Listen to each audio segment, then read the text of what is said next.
मैं तो इंतजार कर रहा हूं कि किस थाने में दिलीप जायसवाल ने केस किया है, वो थानेदार या उसका एसपी, डीएसपी जो भी पदाधिकारी है वो कब हम लोग के पास आएगा। दिलीप जायसवाल को ये भी नहीं पता है, इस बयान के जरिए दिलीप जायसवाल ने अपनी कलई खोल ली। उनको ये भी नहीं पता है कि फेसबुक पेज क्या होता है और फेसबुक ग्रुप क्या होता है। जो बात दिलीप जायसवाल ने कही वो कोई फेसबुक पेज नहीं है, वो फेसबुक ग्रुप है जो दो बीजेपी के लड़के आज से 8 साल पहले से चला रहे हैं। और आप लोग सब डिजिटल मीडिया को समझने वाले लोग हैं, ग्रुप में कोई जाकर कुछ भी लिख सकता है। पहली बात तो इस आदमी को तो इसकी जानकारी नहीं है। हमने उसी दिन कहा कि आपकी सरकार है बिहार में, देश में भी एनडीए भाजपा की सरकार है और दिलीप जायसवाल यहां पर भाजपा के अध्यक्ष हैं। बिहार में पूरे देश में जितने भी साइबर के एक्सपर्ट हैं और जितनी दिलीप जायसवाल की ताकत है सब लगाकर जांच करवा लें। अगर एक भी गलती कहीं पाई जाएगी तो हम पूरा ही अभियान ही वापस ले लेंगे।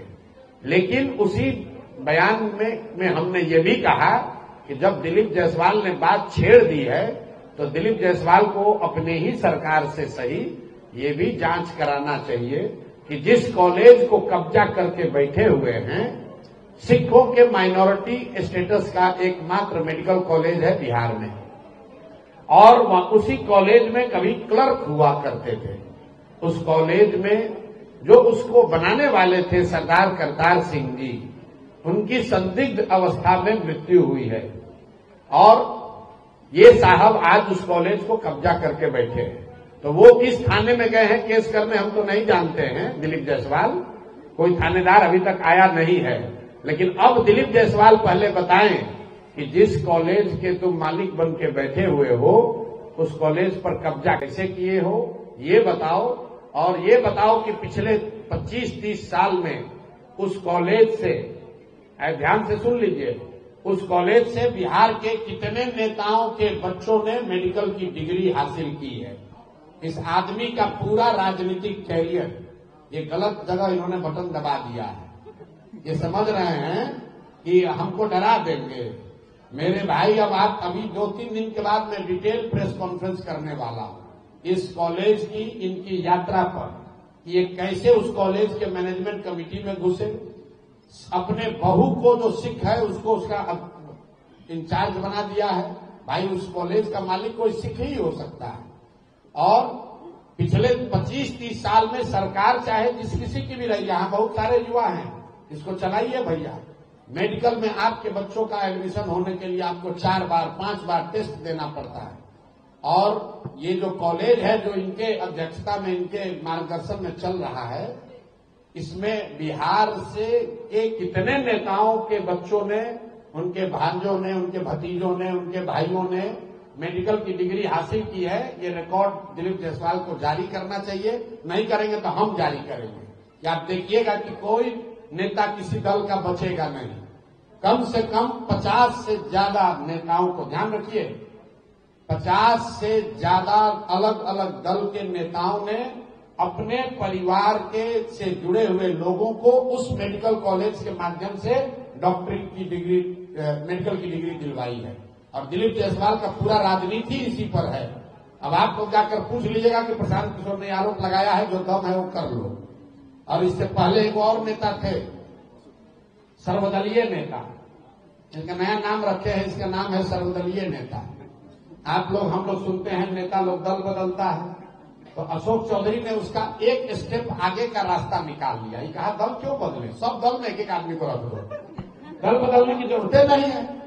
बाबूजी कांग्रेस में, बेटा जदयू में, बेटी लोजपा में, और दामाद खुदे से कहे कि आरएसएस भाजपा में। तो भाई कोई दल बचा नहीं। हमने कहा एक आरजेडी बचा है, उसमें भी परिवार का कोई रख दो कि कोई भी जनता कहीं वोट दे तुम ही रहोगे। तो ये 3 गो जो नेता है, ये दिलीप जायसवाल भाजपा का यहाँ अध्यक्ष, ये बताएं कि मेडिकल कॉलेज जिसके ये मालिक मुखिया बने हैं किस आधार पर वहां पहुंचे, करतार सिंह जी के साथ क्या हुआ, और उस मेडिकल कॉलेज में पिछले 25-30 सालों में कितने बिहार के नेताओं के परिवार से जुड़े हुए लोगों को मेडिकल की डिग्री दी गई। दूसरा, ये सर्वदलीय नेता अशोक चौधरी, ऑलरेडी मैंने कहा है कि इस आदमी पूरा बिहार जानता है कि इन्होंने टिकट खरीदा है और ये मानहानि का मुकदमा किए हैं, तो यहां से लेकर सुप्रीम कोर्ट तक लड़ाएंगे। आजकल भागे भागे फिर रहे हैं। और तीसरा एक है मंगल पांडे, जिनके कालखंड में पूरे बिहार में स्वास्थ्य व्यवस्था में खाली अमंगल ही हो रहा है। कोविड के बोला कि हमारा मंगल काल चल रहा है, हम बोल मंगल काल उसका खुद का चल रहा है। पूरे बिहार के लोगों का अमंगल काल चल रहा है। कोविड के जमाने में क्यों बोल रहे हैं समझ लीजिए, तीनों को क्यों चिन्हित किया है। ये दिलीप जायसवाल अभी राजस्व मंत्री थे। ये जो जितना लैंड का डिजिटाइजेशन हुआ है, सीओ बीडीओ के ऑफिस में जो भ्रष्टाचार फैला है, ये पैसा कौन ले रहा है भाई? सब आदमी कह रहा है बिहार में बहुत भ्रष्टाचार है, तो पैसा जा कहां रहा है? ये पैसा जा रहा है नीतीश कुमार के उगाही मंत्रियों के पास। ये 3, 4, 5 जो मंत्री है, यही सब लूट रहा है अफसरों के जरिए, व्यवस्था के जरिए। और प्रशांत किशोर जनसुराज इन लोगों से डरने वाले नहीं है। केस करना है केस करो, आके मैदान में चुनाव लड़ना है चुनाव लड़ो, कोई डरने की बात नहीं है। इनके मुखिया पर नीतीश कुमार को के बारे में मैंने कहा है कि भाई ये आदमी मानसिक तौर पर अस्वस्थ हो गए हैं, इससे बड़ा तो कोई मानहानि नहीं होगा। हम कह रहे हैं कि मानसिक तौर पर स्वस्थ नहीं है, भैया आपको तो पहले जाकर हम पर मानहानि करना चाहिए, केस करना चाहिए कि प्रशांत किशोर गलत बोल रहे हैं, नीतीश कुमार मानसिक तौर पर स्वस्थ है, प्रशांत किशोर गलत इल्जाम लगा रहे हैं। हम आपको कह रहे हैं कि बिल्कुल दावे के साथ कह रहे हैं कि नीतीश कुमार मानसिक तौर पर स्वस्थ नहीं है। अगर हम बात गलत कर रहे हैं तो किसी मेडिकल बोर्ड को बैठाकर जांच करा लीजिए।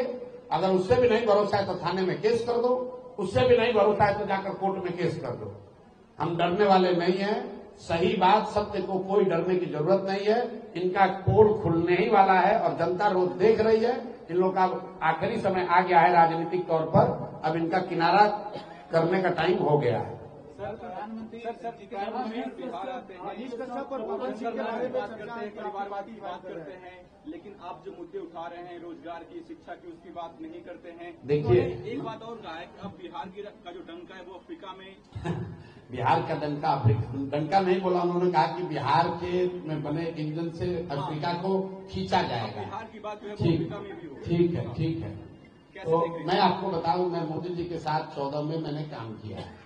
मोदी जी की जब रैली होती थी पहले 14 में, 12, 13, 14 में आपने देखा होगा, एक रैली होता था तो 10 दिन तक पूरे राज्य में चर्चा का वो विषय रहता था कि मोदी जी ने क्या कहा, कौन सी बात कही, उसका क्या परिणाम होगा।